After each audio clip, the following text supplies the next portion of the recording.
Can you explain issuer versus acquirer, credit union perspective versus the merchant perspective, and the 82 mouths that get fed? Just take a couple minutes and kind of explain that piece of it, because I think it's a very complicated piece that most people don't get.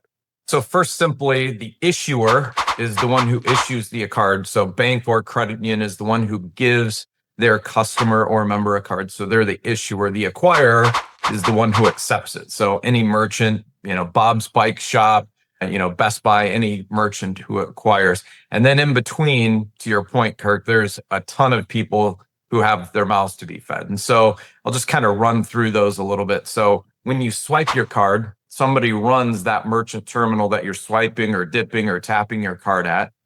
They take a little piece of that transaction for providing that service. There's some big players in the middle, Visa, MasterCard, Amex, depending on the brand of card. They get a piece of that transaction, generally pretty big piece of that. There's processors like us that do the processing for the financial institution. And so we take, a few pennies out of that transaction too.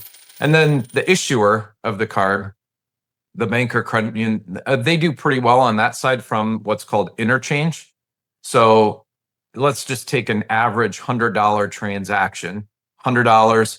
The merchant who actually sells the goods, of that $100, they'll take home about $97.50. So somewhere along the way, they're losing $2.50, and that $2.50 pays pretty much everybody else in that stream.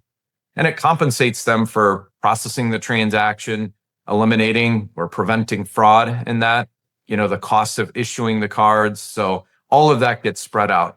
The issuer, they probably get the most. So they're getting ballpark out of that $2.